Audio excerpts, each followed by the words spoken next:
Now, when you jump into the world of SQL Server 2008, one of the first things you're going to have to try to determine is which version of SQL Server 2008 do I need to install? And when you go out there and look, it's kind of confusing because there are a lot of different editions of SQL Server 2008 available. And what I want to do here is go through the different editions and talk about their functionalities and just give you a good idea of what's out there and which ones you want to use. Now, there's three sections here that Microsoft has released. There's core editions, then there are specialized editions, and then everybody's favorite, there are free editions. So let's kind of take a look at these one at a time and see which ones fit our needs. The core editions, the first one is SQL Server 2008 Standard Edition. This is for small to large businesses. You'll have to decide whether you're small to large or not. And here's the bottom line. The SQL Server will utilize up to 4 CPUs, and it will utilize as much RAM as your operating system will utilize. So depending on whether you load this on Windows Server 2008 Enterprise or Data Center or that sort of thing, it's going to determine how much RAM it'll use up into the terabytes.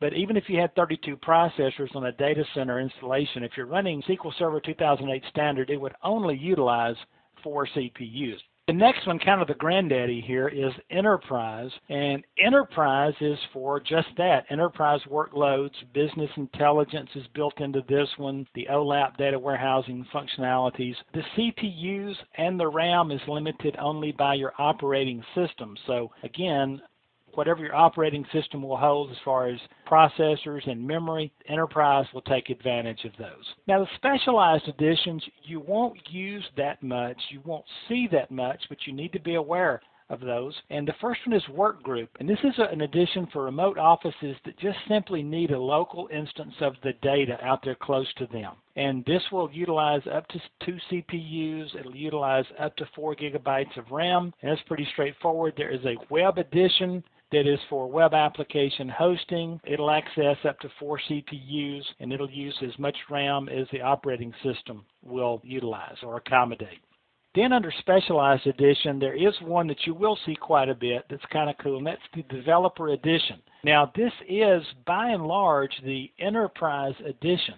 Only difference is that it's licensed for development and testing only. If you use this in a production environment, you're violating the licensing, and that's not going to be a good thing. Again, like Enterprise, it'll use as many CPUs as your operating system will utilize, and it will use as much RAM as your operating system will utilize. So basically, no limits here on this stuff. Now, free editions are the ones everybody likes, and probably the most popular aspect of SQL Server for most people, especially those just coming into it, is the SQL Server Express Edition. Now, this is just a smaller version of SQL Server. This is, notice Microsoft's term here, an entry-level SQL edition for learning and for independent software vendor redistribution, and this is becoming hot because anybody who sells any kind of little application and they need a database functionality, they can package this free SQL Server Express in with that. And so now this application that you install in your environment is using SQL Server to store and maintain its data.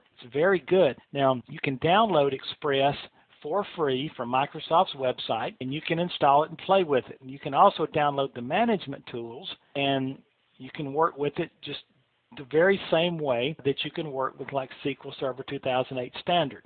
It works the same way as Enterprise, you just don't see all those other bells and whistles out there. The only catch that you have to watch for with Express Edition is no matter how many CPUs you have in your computer, it will only utilize one of those. So you can't do any massive user connections or any kind of massive application here because it's only going to look at and utilize one CPU. Now, for most people, though, in the real world, this is not a problem. For a lot of small businesses, this is not a problem. Now, it will also only utilize up to 1 gigabyte of memory. And so, you can load your machine up with, 16, 24 gigs of memory. SQL Server Express is only ever going to utilize 1 gigabyte of memory. So that's the throttle there. This is the one you'll also have to watch for. Your database cannot grow any larger than 4 gigabytes.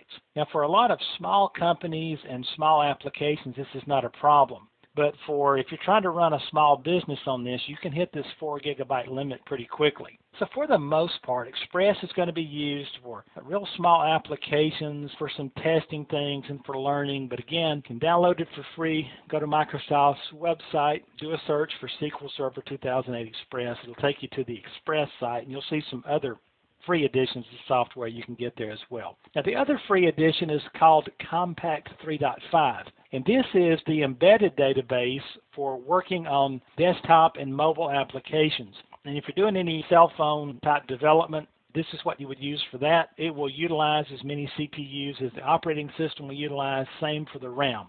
And so this is basically the number of editions that are out there. In the business world, you're probably going to use standard or enterprise, and in the small application world, distributable, you're going to use Express. You might want to go through this a couple of times and see your options out there and know the differences between them.